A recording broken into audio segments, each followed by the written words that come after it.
Welcome back to the Red Dice Diaries RPG podcast with John and Hannah. Hi. And today we're going to be talking about the Skeleton Warrior.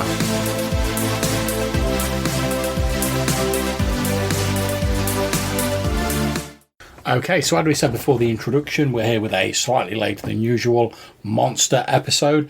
And today, as per the result of our Twitter poll, we're going to be looking at the Skeleton Warrior as first seen in the first edition AD&D Fiend Folio. So, love, what does the Fiend Folio say about the Skeleton Warrior? So this is a very rare creature, undead lord of the 10th or 15th level, previously a powerful fighter. Yeah, I was going to say, when I was looking at this earlier, you know, it says 10th to 15th level. Mm-hmm. At first I thought, character level, you know, that you would sort of face down with them. But then I thought they don't really do that in AD&D, so I wondered if it actually means like the dungeon level you'd like meet them at. I would have just assumed it would be a suitable because monsters didn't challenge for people at those levels. Yeah, if you look at the XP level there, yeah, I suppose it does say 10th to 15th level, yeah. See, I was thinking it was interesting because I know quite a lot of them you sort of get random encounter tables in first edition AD&D which are like related to dungeon levels. Mm-hmm. So, they are connected to a golden circlet. Their sole reason for remaining on this plane of existence is to find the circlet that contains their soul. Okay. There's then 2 or 3 paragraphs about the person who's in control of the circlet and exactly what they can and can't do while in control of the circlet. Which pretty much boils down to, while it's on your head, you can't do anything apart from control the Skeleton Warrior. Okay. You can actively control it or passively control it. If you're passively controlling it, it just stands there, but you can move and fight and cast spells. If not, you just stand there, but you can use its body to move and you can see through its eyes. If the Skeleton Warrior gets more than 240 feet away, you lose control. The circlet comes off your head, you lose control. If you're still holding it, but it's not on your head, but you've given it some clear instructions that don't involve going more than 240 feet away, it will continue carrying out that task. Okay. So like the last commands it was given, basically. If any of that breaks and you lose control of it, its one and only thing that it will do is to go straight towards you, attempt to kill you, and get the circlet off you. As soon as it touches the circlet, it disappears. Its treasure's not particularly good. It's just got standard weapons and armour, and the weapons aren't magical. Now, I seem to recall it as like a fairly feisty magic resistance. It does indeed, 90%. And if I remember correctly as well, it also can't be turned. And like, I think low-level creatures, I think it's 5 hit dice or less, sort of like automatically flee from it. So even if like it's only got like a +3 to hit and it's not dealing out ridiculous amounts of occult damage, the fact that any low-level creature will pretty much run away from it, your cleric, who would normally be your first port of call when you've got a rampage and undead, they're no use. And the mage, who you might be like, if you've got a reasonable mage, or lay some like hellfire down on him or some magic missiles, he's got a 90% chance of shrugging it off. So I think they're almost like in a sort of T2 style. The main danger of the Skeleton Warrior is it just keeps going. And it'll whittle you down eventually, and you've just got to hope that like you can either regain control of it, escape from it, or you can just somehow get lucky and take it out. Well, the lesson here seems to be don't control it in the first place. Don't be between it and that circlet. I seem to remember that, and I might be wrong, so feel free to correct me, is that if you pick up like the circlet and you're not aware of what it is, so you're not commanding it, that also activates the Skeleton Warrior to come and get you. Or that may be in the second edition version. So, it says that if someone comes into the... Not right now, Phantom, thank you. It says that if someone comes into possession of the circlet and doesn't recognise its significance, he's unaware that the skeleton warrior is tracking him. To establish control, he must not only put the circlet on his head, but must be able to see the skeleton warrior and concentrate on establishing control over the creature. So there you go. You see, if you're like searching through a treasure chest and you're like, oh, there's a big gold ring here. Oh, I just took that in my backpack and like take it for some treasure. You might not be aware there's some like skeleton warrior with like a mad on for like killing you and getting his circlet back, pursuing you. On the other hand, I suspect that under the circumstances, any good GM would allow you to hand it over to him without him insta-killing you. Well, I don't think he'd insta-kill you, but I got looking at the fella there in the little black and white picture, and he's a skeleton in like chainmail and like big sword and whatever. I can't picture him exactly like rocking up and like negotiating. I don't know, I thought his face looked a bit like Death of Discworld, you know. Yeah, a skull, like a skeleton. Right, so, is there anything else in the Fiend Folio? So, the thing that I wanted to draw attention to here is that it doesn't say how this is created in the first place, where it comes from. It does give some hints in there, because it says their souls were bound by an evil demigod into the golden circlet. It's not much of an explanation, but... Now, after the Fiend Folio, the only other appearance I've been able to find in the sort of classic D&D of the skeleton warrior, I couldn't find anything in 5th ed, anything in 4th ed, couldn't even find anything in 3rd ed, apart from like fan-made stuff. The only other appearance I can find for it in actual D&D is the 2nd ed AD&D Monster Manual. And if we look at that, it's got pretty much the same stats, to be honest. You know, it's still got the 90% magic resistance, etc. One interesting thing is it's changed the origin slightly, so it says that they're forced into this nightmarish state by powerful wizards or evil demigods. So whereas before it was like only demigods can make these, now evil wizards can do it as well. Although it doesn't give you like details of the spell or anything like that. The finding the circlet, controlling the skeleton warrior is pretty much the same. You know, you've got your active and passive modes. If you first come into possession of a circlet, you're unlikely to be aware the skeleton warrior is tracking you. You can establish control, etc.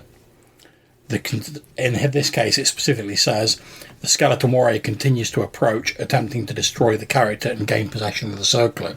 So in this, it clearly states that like, if you find that circlet, it doesn't matter if you know about it, that skeleton warrior is going to try and take you down and get that circlet. Normally fight with two-handed swords. Whatever weapon they've got, they get +3 to their attack roll, like in the Fiend Folio. We get the tiniest little wafer-thin section on their habit and society, saying they're usually found in the areas they died in their former life or where they were buried. They normally have a sizable collection of treasure, the remnants of a lifetime of adventure, and since they're preoccupied with getting their circlet back, they're not bothered about protecting their treasure. And then it says they're used as their controllers as bodyguards, servants or workers. Since they're obsessed with their circlets and are undependable, evil creatures and other undead seldom associate with them. And they don't eat, sleep or perform any other physiological functions, as you would expect from undead. Like I said, they've still got the magic resistance, they still can't be turned, and all that sort of good or bad, depending on if you're facing it or not, stuff out of the Fiend Folio. So, can we think of any interesting ways to use the skeleton warrior in your game? I mean, like I say, the most obvious thing for me is you find the golden circlet in a treasure hoard, old skeleton warriors trying to track you down. So maybe for whatever reason he can't just approach you directly, so maybe for a few nights you like glimpse this figure off in the distance that always seems to be getting closer, but like you travel off on the next day. Maybe you're on horses, so you're going faster, but like every time you stop you see him sort of in the distance, like M.R. James with that "Oh whistle and I'll come to you," where he sees the spectre and it's always getting a bit closer every time he sees it. Maybe you can have the skeleton warrior like that to sort of build up the suspense. You know, it doesn't just rush straight in and start attacking you, but like every time you bed down for the night, like maybe the person who's on watch will be like, oh, I swear I could have saw someone like in the mist, and they're like a little bit closer. And you can sort of play that on and on until the inevitable confrontation with the skeleton warrior. And like you say, although it does say in the monster manuals that like it'll try and kill you and get the circlet off you, maybe if you if you like threw the circlet on the ground in front of it, why would it attack you if it could just reach down and get the circlet?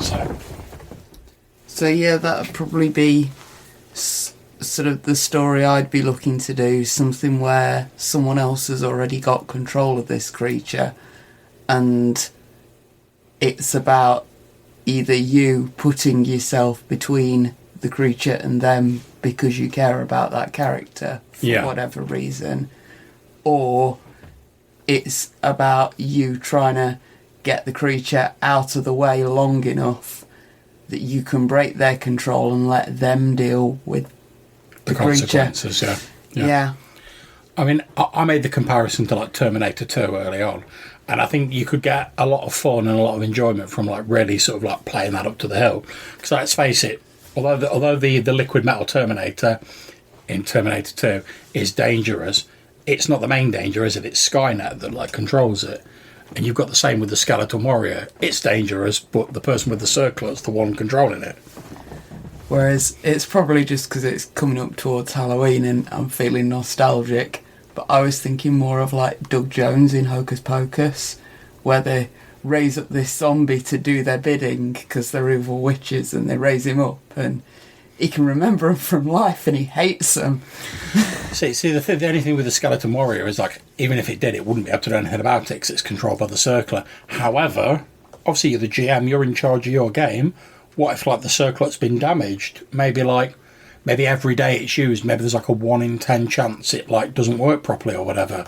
Or maybe because it's damaged, it allows the Skeleton Warrior a bit of freedom. He still has to do what he's told and commanded, but maybe he can like do some other stuff as well. Like then you could have that sort of scene where he's like attacking the player characters, but he's like telling them where he's going to swing his blows, so like they can avoid them, because he's like, oh, if I don't kill these guys, maybe they can help me find the circler, but I've got to keep pursuing them and trying to kill them because I've been ordered to. But it didn't say I had to kill them instantly. So if he's trying to attack him, he's like, no, I'm going to swing right. Assuming they can talk, obviously it doesn't mention specifically. No, I'm going to swing left. Now you need to ride away from me very fast on horses. And like you can have this bizarre negotiation while they're attacking.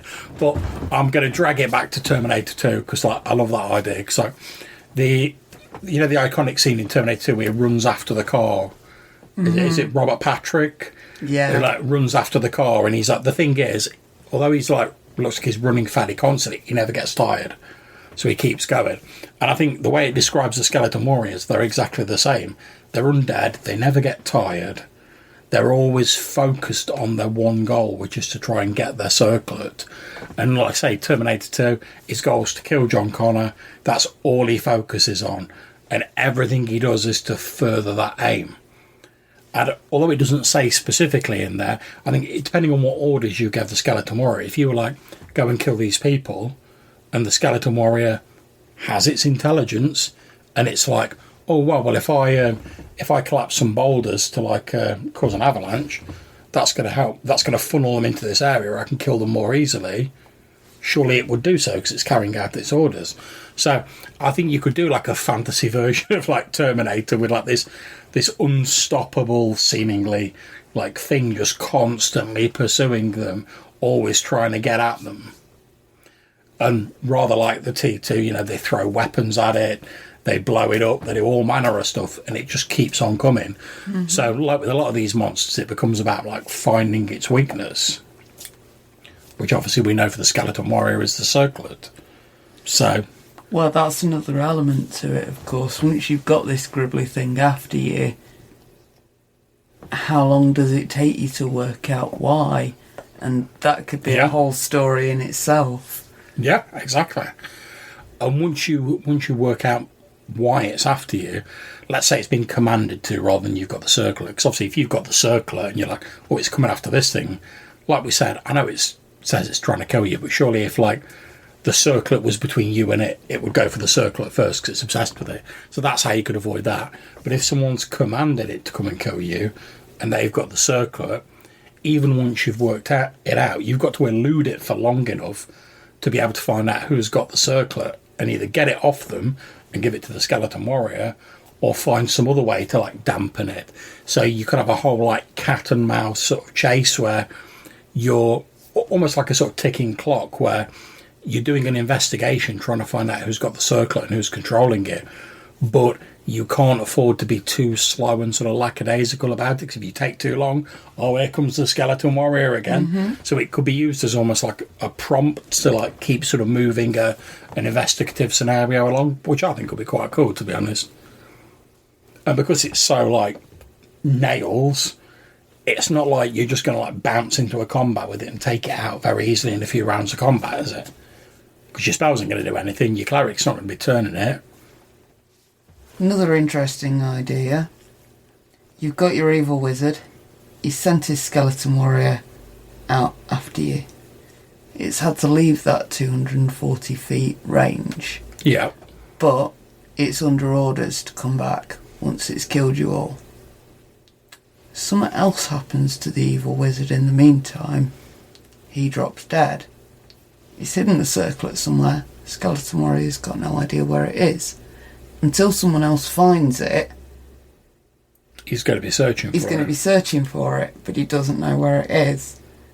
What's he doing in the meantime? And if he's already been after, say, your player group, what do they do when the thing that was rampaging after them suddenly turns around and goes like proper crazy all over the countryside looking for this circlet?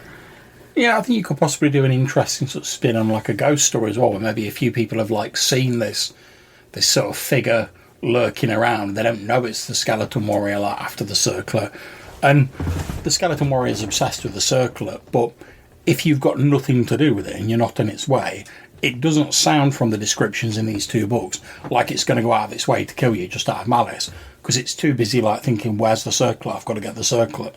Got to get me some of that sweet, sweet soul.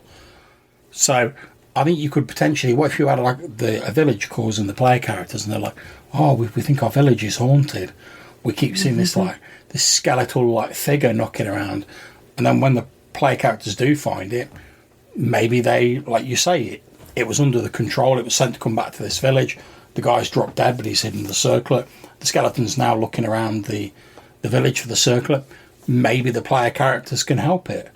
And like if you're a good aligned cleric and you can see someone who's clearly been denied their peaceful rest in the afterlife, but you can't dismiss it to send it to the afterlife, maybe I think if I was playing that cleric, I probably would want to help it try and find the circlet. If you want to be a bit sort of on the self-serving side, maybe not just to put it to rest, but like if it gets frustrated while it's looking for it and it decides these villagers are getting in the way, what's going to happen? So it's in everyone's best interest for it to find that circlet as quickly as possible. Yep.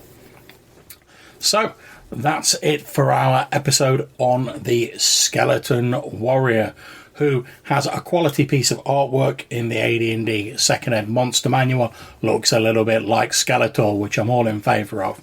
We hope you've enjoyed this episode, you get something out of it. If you've got any suggestions, thoughts on how a skeleton warrior could be used, or you want to talk about how undead are used in your games, or maybe suggest something for a future episode, you can get in touch with us by leaving us a voicemail message on SpeakPipe. There's a link in the description of this show, or you can send us a message to rddrpgpodcast@gmail.com. Until we see you next time, take care, stay safe, and keep gaming. Bye.